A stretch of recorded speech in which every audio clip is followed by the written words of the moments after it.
ئەمڕۆ پێنجشەممە 16/1/2025 شاندێکی حکوومەتی هەرێمی کوردستان بە بەشداری سەفیندزەیی سەرۆکی فەرمانگەی پەیوەندیەکانی دەرەوە ئومێد سەباح سەرۆکی دیوانی ئەنجومەنی وەزیران، ئاوات نووری وەزیری دارایی و ئابووری، محەممەد کەمال وەزیری کارەبا و سامانە سروشتیەکان و ژمارەیەک وەزیر و سەرۆک فەرمانگەی دیکەی هەرێم پێکهاتبوو لەگەڵ کۆنسول و نوێنەری وڵاتان لە هەولێر کۆبوونەوە و باسییان لە چەندین بابەتی جۆراوجۆر کرد.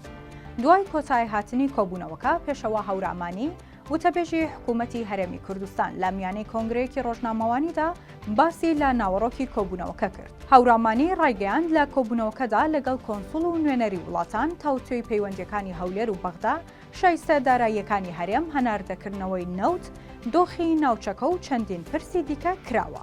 وتەبێژی حکوومەتی هەرێم ڕاشیگەیاند لەبارەی ڕادەستکردنی داهاتی ناوخۆ بە بەغدا ئامادەین داهاتی ناوخۆ ڕادستی بەغدا بکەین و لە ڕابردووشدا ئەمەمان وتووە، بەڵام بەو مەرجەی هەموو بەشە بودجەی هەرێمی کوردستان بنێردرێت، نەک تەنها لە موچەدا کورد بکرێتەوە.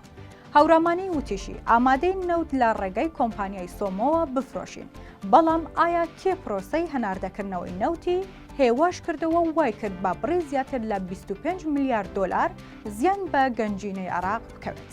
بێگومان لەلایەنی حکوومەتی هەرێمی کوردستانەوە هیچ پێشێلکاریەک نەبووە، بەڵام لەلایەنی حکوومەتی عێراق ئەگەر سەرۆکوەزیرانی فیدراڵیش نیازی چارەسەرکردنیشی هەبوو بێت، ئەگەر ڕاشکاوانە قسە بکەین، هەندێک هێز و لایەنی دیکە هەن دەتوانن ڕێگری لە جێبەجێکردنی ئەو ڕێکەوتنانە بکەن کە لایەنی فەرمی دەیان کات.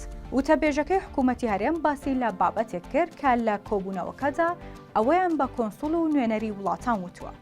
لە نێو وڵاتەکانی ئێوەشدا پێک هاتە و ئاینی جیاوازن، بەڵام هەرگیز نەمانبیستووە موچەیان بڕدرا بێت یان برسی کرابن. بۆیە پێویستە هەڵوێستان هەبێت لەوەی لە نێوان هەردوو حکوومەتی هەرێمی کوردستان و عێراقدا ڕوودەدات.